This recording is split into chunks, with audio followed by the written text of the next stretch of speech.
Hello everyone and welcome to my channel. এখন আমি যে সিনেমাটা নিয়ে কথা বলবো সেটা হচ্ছে मैं खिलाड़ी तू अनाड़ी। এই সিনেমাটা নিয়ে কথা বলবো।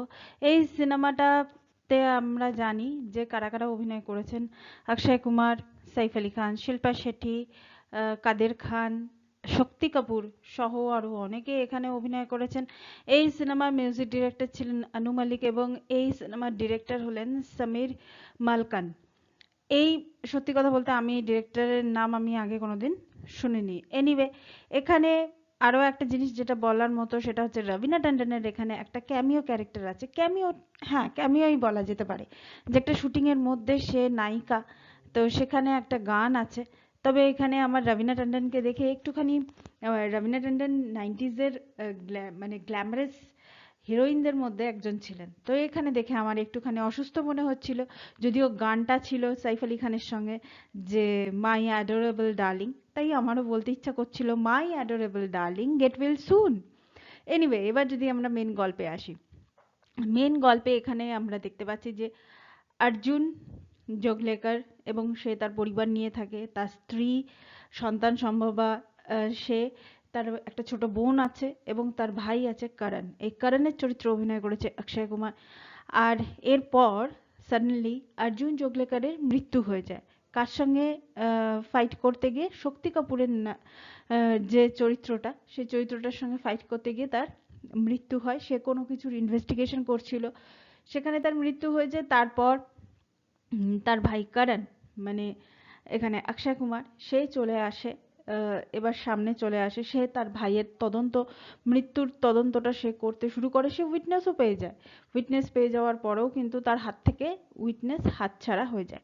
এর কাদের খানের চরিত্রটা খুব ইন্টারেস্টিং, মানে টুইন্স ভাইয়ের চরিত্রে তিনি অভিনয় করেছেন। মানে এক ভাই আরেক ভাইয়ের থেকে 10 মিনিটের বড়। এবং এখানে ডিরেক্টর খুব সুন্দরভাবে দেখিয়েছেন যে দুই ভাই পুলিশে আছে, কিন্তু একজন হায়ার র্যাঙ্কে আছে, একজন হাবিলদারের পোস্টে আছে। তো সেই জায়গাটা আমার বেশ ভালো লেগেছে। শিল্পা শেট্টিরও এখানে কিন্তু টুইন্স রোল নেই, ডাবল রোল আছে। মানে একটা চরিত্রের মৃত্যু হচ্ছে ঠিক ওরকমই হামশক্ল বলতে যেটা বোঝায় সেটা এখানে দেখানো হয়েছে। তো এখানে কিন্তু একটা ইনভেস্টিগেশন আছে, এখানে গুন্ডাকে ধরার ব্যাপার আছে শক্তি কাপুরের সঙ্গে। শক্তি কাপুরকে কিন্তু এখানে যেভাবে প্রেজেন্ট করা হয়েছে, কোনো জাতা ভিলেন হিসেবে তাকে প্রেজেন্ট করা হয়নি। শক্তি কাপুরকে কিন্তু মানে বেশ, তার যে পয়েন্টটা আছে তাকে কিন্তু একটু খুঁখারি আমার মনে হচ্ছিল এই সিনেমাটার ক্ষেত্রে। তো এখানে আর একটা দিক যেটা দেখানো হয়েছে দীপকের চরিত্র, মানে সাইফ আলি খানের চরিত্র। যদিও এই সাইফ আলি খানের এন্ট্রি হবার আগ পর্যন্ত, সাইফ আলি খানের এই সিনেমাটার এন্ট্রি মোটামুটি তাও ধরে নিন 8 ঘন্টা বাদে, তো তার আগ পর্যন্ত কিন্তু সিনেমাটা বেশ সিরিয়াস নোটেই যাচ্ছিল। একটা ইনভেস্টিগেশন, একজনের মার্ডার, তার ভাই এসে সেটার দায়িত্ব নেওয়া, তদন্ত করা, তো এইগুলো কিন্তু একরকম যাচ্ছিল। কিন্তু তারপরেই যেটা শুরু হয়, সাইফ আলি খান স্ক্রিনে আসার পর থেকে আমরা একটা খুব ভালো একটা কমেডির একটা মানে পোর্শন আমরা দেখতে পাই। সাইফ আলি খান মানে দীপক কুমারের যে চরিত্রটা, সেই চরিত্রটা হচ্ছে সে ভারতবর্ষে দেখাচ্ছে যে ইয়াং জেনারেশনের হার্ট থ্রব, অনেকে তার ফ্যান আছে। এখানে কিন্তু আবার ফিল্ম ইন্ডাস্ট্রিরও কিন্তু একটা পোর্শন হালকা করে ছুঁয়ে মানে বেরিয়ে গেছে, যে কাস্টিং কাউচ হয় সেটাও একটুখানি দেখানো হয়েছে। আবার তখনকার দিনের যে প্রডিউসাররা, মানে এটা সিনেমাটা যেহেতু 90s এর প্রডিউসাররা যে গুন্ডা দিয়ে মানে নায়ককে যে তার অফিসে তুলেও নিয়ে আসতে পারতো, সেটাও কিন্তু এখানে দেখানো হয়েছে। তার কারণ এখানে একটা জায়গা দেখানো হচ্ছে যে দীপক কুমার আর ওই রোমান্টিক সিনেমা সে করতে চাইছে না। সে চাইছে যে এবার একটু রিয়েলিস্টিক ওয়েতে, মানে মানে রোমান্টিক হিরো বাদ দিয়ে সে একটু রিয়েলিস্টিক ম্যানারে সে কাজ করতে চাইছে। তো সেটা তো প্রডিউসার তো রিস্ক নেবে না, তো যথারীতি দীপক কুমার সেসব চরিত্র করতে মানে রাজি হয়নি। এবার প্রডিউসার কি করেছে, তাকে গুন্ডা দিয়ে তুলে নিয়ে এসছে। তো এই দিকগুলো যে তখন ছিল। আর কাস্টিং কাউচের কথা তো আর কি বলবো, সেটা বাদ দিয়ে দিন, ওটা সবসময় ছিল, আদি অনন্তকাল ধরে ছিল, এখনো আছে, ভবিষ্যতেও থাকবে।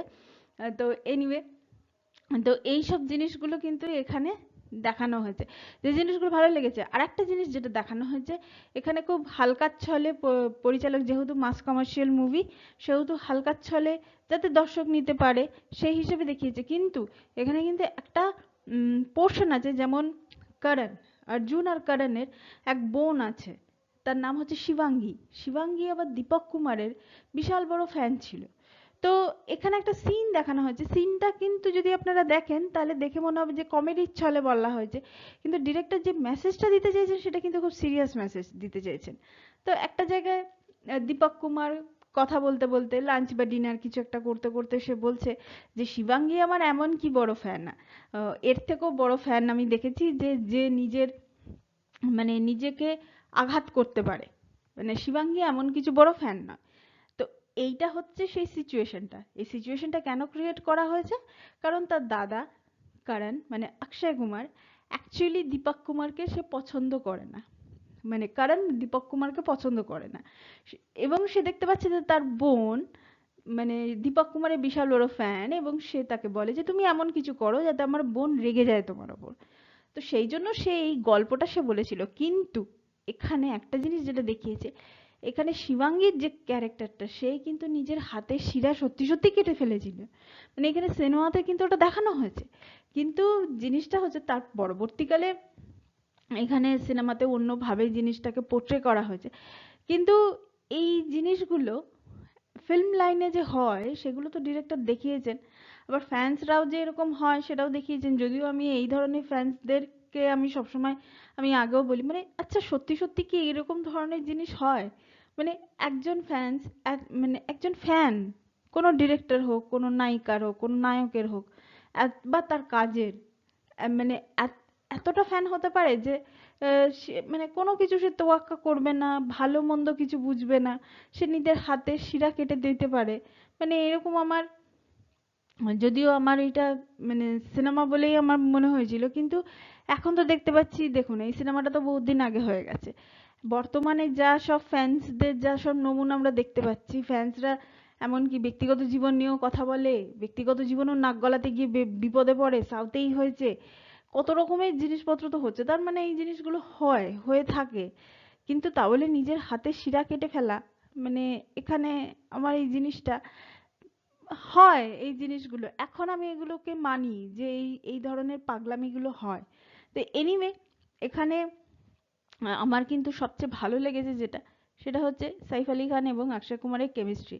যে গানটা আছে ওই পাব বা ক্লাবের ভেতর, मैं खिलाड़ी तू अनाड़ी, এই গানটা কিন্তু আমার কাছে দুর্ধর্ষ লেগেছে। আর রোমান্টিক গান হিসেবে দুটো গানই ভালো, একটা হচ্ছে চুরা কে দিল মেরা, আর একটা হচ্ছে পাস वो आने लगे जरा जरा। তো সেই হিসাবে কিন্তু ম্যাকহিলারি দুয়ানারি মাস্ট কমার্শিয়াল মুভি হিসাবে অনেকগুলো মেসেজ কিন্তু আমাদের সামনে দিচ্ছে। এটা কিন্তু বেশ একটা ভালো সিনেমা, আপনারা যদি সেই হিসাবে গল্প লেভেলে যদি আপনারা যদি এই সিনেমাটাকে যদি দেখেন। এবং আমার টু বি ভেরি অনেস্ট, অক্ষয় কুমারের থেকে আমার সাইফ আলি খানের চরিত্রটা কিন্তু এখানে অনেক অনেক বেশি ভালো লেগেছে। কারণ দীপক কুমারের চরিত্রটা এমন একটি চরিত্র, সে অভিনেতা, সে রিয়েল লাইফ হিরো সে নয়, কিন্তু সে কিন্তু অনেকগুলো সমস্যা সে সমাধান করছে।